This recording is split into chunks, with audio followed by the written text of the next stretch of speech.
Iwi ang mapapangit. Datay, utusan manyak sa dako. Hiwi-hiwi ang mapapangit. Datay, utusan manyak sa dako. Oh my God!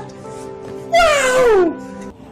Diba? Swingers, mga bagay panganang, mga itsura, data, usa sa mga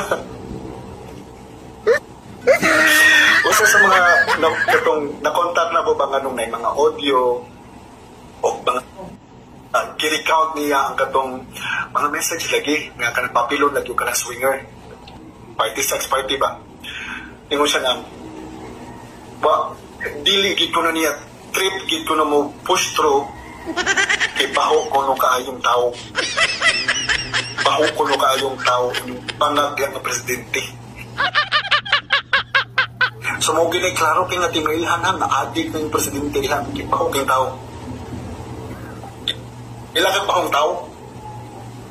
Pangbangat ba? Pangbangat. Pangbangat kinis ngipon. Huwag ka na nabulok ngipon ba? Mori pa ako. Ano niya? Mauna.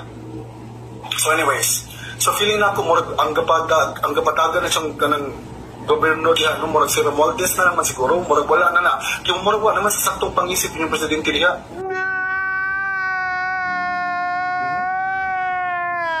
Bantay ka mo, sige hingal, shifty guys, ano ba? Ganahan na, murag pag mula kakawat. Grabe, murag ana-ana murag pag mula kakawat, dahil. So, mga suko kay sila ni Sara Duterte, kaya wala man sila matahi ni Sara Duterte. Napag yun siya kanina pa, push pag yun na anti-graft and corruption na bill pag yun, pag yung pakusgan, pag yung ipasulit o pag-ayo ang anti-graft and corruption na bill. Munang suko kay sila, yun na pangitaan na ito ni paaging na mapatantang ni mga Duterte diri kay kusog, jud kaayo ilang power sa Pilipinas. Wait for it. Here it comes. Almost there. This is what I'm going to say. You can never tarnish a person if that person has a really good track record of helping the Filipino people. You can never bring a person down kung kaayo na siya o track record nga naagyo siya kuhan ba kanang solid yung foundation is luyo ba, no? Solid kayo. Ikaw unta diha unta bibingin, ikaw unta diha pangat, no? Ikaw unta diha nga bakong patay, bakong makulo sa patay yung lawas. Mau na, pasalikadi. Ako mabilawas pasalikadi. Jackpot the mug, pot the alley, pot the perk, pot the beat. Ikaw manggod ka ng kuan, ka ng zombie. No? Ikaw manggod tinawag niya zombie. That was actually, you were given a chance. Correct. By 31 million Filipinos who voted for you.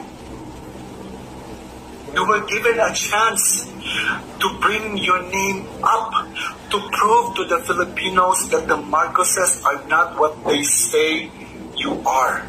You had that chance, but you ruined it, you motherfucker. You ruined it, you fucking drug addict. You ruined it, you fucking sex addict. You ruined it, you fucking zombie. You ruined it. I voted for you.